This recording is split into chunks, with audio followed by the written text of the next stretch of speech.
Assalamualaikum warahmatullahi wabarakatuh. Perkenalkan nama saya Gita Hadian Nami dengan NIM 230913261122 dari Prodi S1 Administrasi Rumah Sakit. Baiklah, di video kali ini saya akan mempresentasikan tentang biostatistika. Yang pertama yaitu tentang uji beda dua min. Uji beda dua min independen yaitu metode statistik yang digunakan untuk membandingkan rata-rata min dari dua kelompok sampel guna menentukan apakah terdapat perbedaan yang signifikan di antara keduanya. Uji beda dua min independen bertujuan untuk mengetahui perbedaan min dua kelompok data independen. Syaratnya yaitu 1. Data berdistribusi normal atau sistematis, simetris. 2. Kedua kelompok datanya independen. 3. Variabel yang dihubungkan berbentuk numerik dan kategorik, dan dengan hanya dua kelompok. Selanjutnya, uji T untuk sampel independen. Digunakan jika dua kelompok sampel tidak berhubungan satu sama lain, misalnya uji perbedaan antara kelompok kontrol dan kelompok perlakuan. Syaratnya yaitu data harus berdistribusi normal dan varians antar kelompok bisa sama atau berbeda, yaitu dengan df1 sama dengan n1 dikurang 1, df2, n2 dikurang 1. Pada perhitungan uji F, varian yang lebih besar berfungsi sebagai pembilang dan varian yang lebih kecil berfungsi sebagai penyebut. Uji ini bertujuan mengetahui apakah varian antara kelompok bisa sama atau berbeda.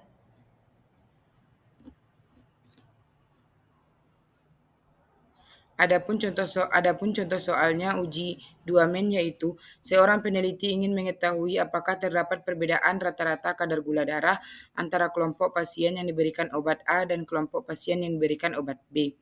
Dari hasil pengambilan sampel diperoleh data sebagai berikut, yaitu kelompok obat A yaitu rata-rata min sampel 1 sama dengan 120 mg, standar deviasi S1 sama dengan 15 mg, jumlah sampel N1 sama dengan 30. Kelompok obat B yaitu rata-rata min sampel 2 yaitu sama dengan 110 mg, standar deviasi S2 sama dengan sampel 2 sama dengan 10 mg, jumlah sampel N2 dikurang sama dengan 30. Adapun rumus uji dua min yaitu menggunakan uji T untuk dua sampel independen dengan asumsi varians tidak sama, yaitu T sama dengan rata-rata min sampel 1 dikurang rata-rata min sampel 2 sama dengan S1 kuadrat ditambah S1 kuadrat per N1 ditambah S2 kuadrat per N2, di mana rata-rata min sampel 1 dan min sampel 2 yaitu rata-rata sampel kelompok 1 dan 2. Dan S1 dan S1, S2 adalah standar deviasi sampel kelompok 1 dan 2. N1, N2 adalah sama dengan jumlah sampel kelompok 1 dan 2. Derajat kebebasan DF dihitung dengan rumus Wilk test, yaitu DF sama dengan S1 kuadrat per N1 ditambah S2 kuadrat per N2 pangkat 2 per sama dengan S1 kuadrat per N1 di pangkat 2 ditambah S2 kuadrat per N2 pangkat 2.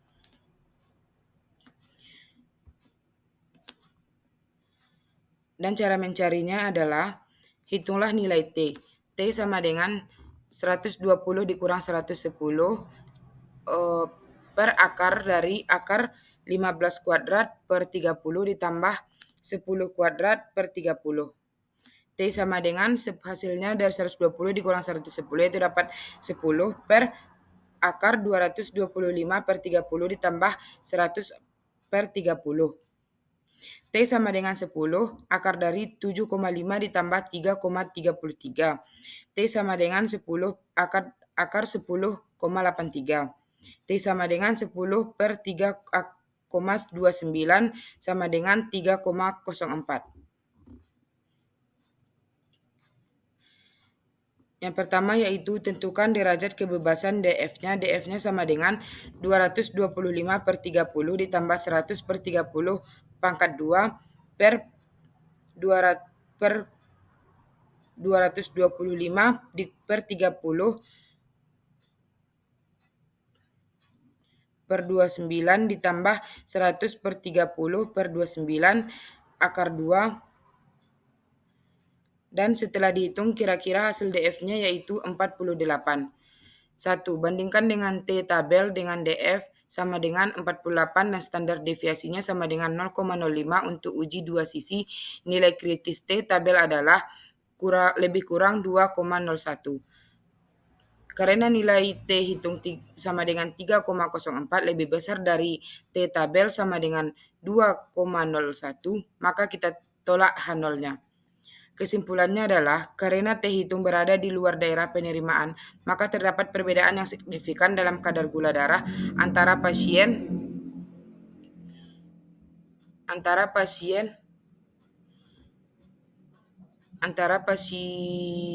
dan yang diberi obat A dan obat B pada tingkat kepercayaan 95%. Materi kedua yaitu KI kuadrat. Uji KI kuadrat X2 adalah salah satu metode statistik yang digunakan untuk menguji hubungan antara dua variabel kategori atau untuk menguji kesesuaian distribusi data dengan distribusi yang diharapkan. Jenis uji KI kuadrat 1. Uji KI kuadrat untuk independensi digunakan untuk menguji apakah ada hubungan antara dua variabel kategori. Contoh hubungan antara kebiasaan merokok dan kejadian hipertensi. Yang kedua yaitu uji KI kuadrat untuk kesesuaian. Digunakan untuk menguji apakah distribusi sampel cocok dengan distribusi yang diharapkan. Contoh menguji apakah frekuensi golongan darah di suatu populasi sesuai dengan distribusi yang diharapkan. Adapun rumus dari uji KI kuadrat yaitu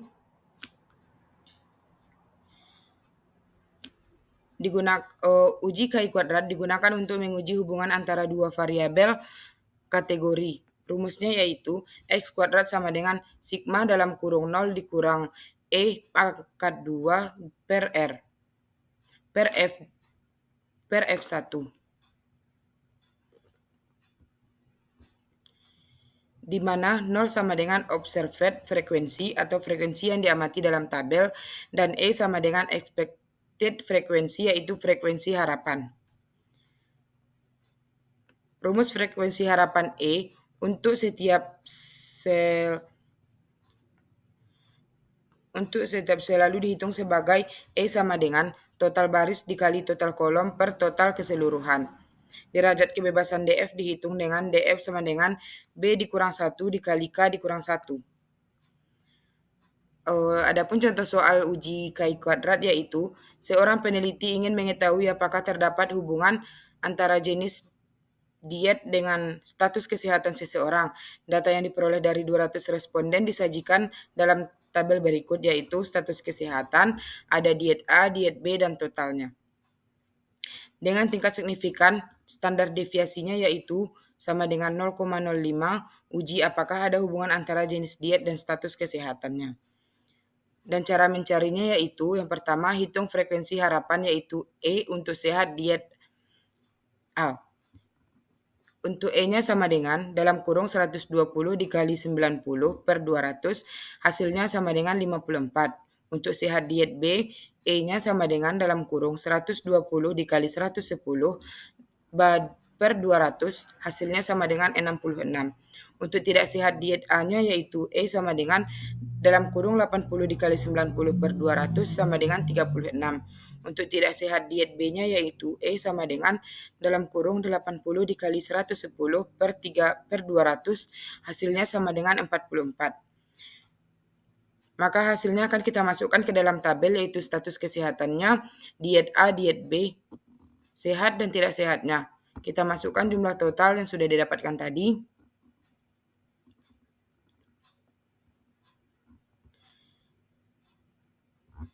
Selanjutnya yaitu cara penghitungannya yaitu hitung X kuadratnya. X kuadrat sama dengan sigma dalam kurung 0 dikurang O dikurang E kuadrat per F1. X kuadrat sama dengan 50 dikurang 54 per 54 kuadrat atau pangkat 2 ditambah 70 dikurang 66 per 66 pangkat 2 ditambah 40 dikurang 36 per 36 pangkat 2 ditambah 40 dikurang 44 per 44 pangkat 2. X2-nya sama dengan 16 per 54 ditambah 16 per 66 ditambah 16 per 36 ditambah 16 per 44.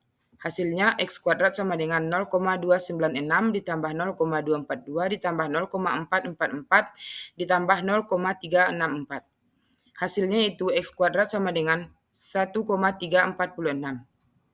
Tentukan derajat kebebasan DF-nya. DF-nya yaitu 2 dikurang 1 dikali 2 dikurang 1 sama dengan 1.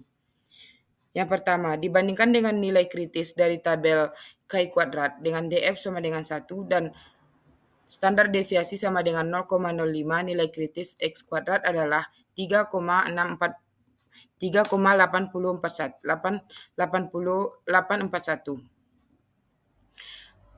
Keputusan karena X2 hitung sama dengan 1,346 lebih kecil dari X kuadrat tabel sama dengan 3,841, maka kita gagal menolak H0 atau H0-nya ditolak. Selanjutnya materi yang ketiga yaitu regresi. Regresi dalam biostatistika adalah metode statistik yang digunakan untuk menganalisis hubungan antara satu atau lebih variabel independen prediktor dengan variabel dependent response. Teknik ini sering digunakan dalam penelitian kesehatan dan farmasi untuk memprediksi atau memahami hubungan antara variabel biologis dan medis. Jenis-jenis regresi dalam biostatistika yang pertama yaitu regresi linier. Regresi linier digunakan jika variabel independen berskala kontinu, misalnya kadar gula darah, tekanan darah. Regresi linier yang kedua yaitu regresi linier sederhana. Hanya ada satu variabel independen. Adapun contoh soal dan rumusnya bisa kita lihat di sini yaitu rumus regresi linier sederhana. Persamaan regresi linier sederhana dinyatakan sebagai Y sama dengan A ditambah BX, di mana Y variabel dependen nilai ujian, X variabel independen atau jumlah jam, dan A sama dengan intercept nilai Y saat X dikurang 0. B sama dengan koefisien regresi kemiringan garis perubahan Y akibat perubahan X. Koefisien regresi B dihitung dengan B N sigma XY dikurang sigma X dikurang sigma Y per N sigma X kuadrat dikurang dalam kurung sigma X pangkat 2. Contoh soal regresi linier sederhana yaitu seorang peneliti ingin mengetahui hubungan antara jumlah jam belajar X dengan nilai ujian Y siswa. Dari hasil penelitian terhadap 5 siswa diperoleh data berikut. Datanya yaitu seperti yang di kolom ini. Ada jam belajar dan nilai ujiannya, di mana jam belajarnya kita tandai dengan X, nilai ujiannya kita tandai dengan Y. Tentukan persamaan regresi linier sederhana yang menggambarkan hubungan antara jumlah jam belajar dan ujian, dan nilai ujiannya. Cara menghitungnya yaitu hitung B. B sama dengan 5 dikali 1845 dikurang 26 dikali 325 per 5 dikali 168 dikurang 26 kuadrat. B. 9.225 dikurang 8.450 per 840 dikurang 676. Di mana hasil B sama dengan 775 per 164 sama dengan 4,73. Yang ketiga, hitung A atau interceptnya yaitu A sama dengan 325 dikurang dalam kurung 4,73 dikali 26 per 5. A sama dengan 325 dikurang 122,98 per 5, hasilnya sama dengan H sama dengan 202,28 0,02/5 sama dengan 40,4. Bentuk persamaan regresinya yaitu Y sama dengan 40,4 ditambah 40,73X. Prediksi menggunakan model jika seorang siswa belajar selama 6 jam, nilai ujian yang diprediksi yaitu Y sama dengan 40,4 ditambah dalam kurung 4,73 dikali 6. Y sama dengan 40,4 ditambah 28,38. Hasilnya yaitu Y sama dengan 68,78. Jadi siswa yang belajar selama 6 jam diperkirakan mendapatkan nilai 69. Baiklah, sekian yang dapat saya sampaikan dan sekian yang bisa saya pahami dari materi ini. Jika ada kesalahan kata atau salah penyebutan, saya mohon maaf. Saya akhiri video ini dengan Assalamualaikum warahmatullahi wabarakatuh.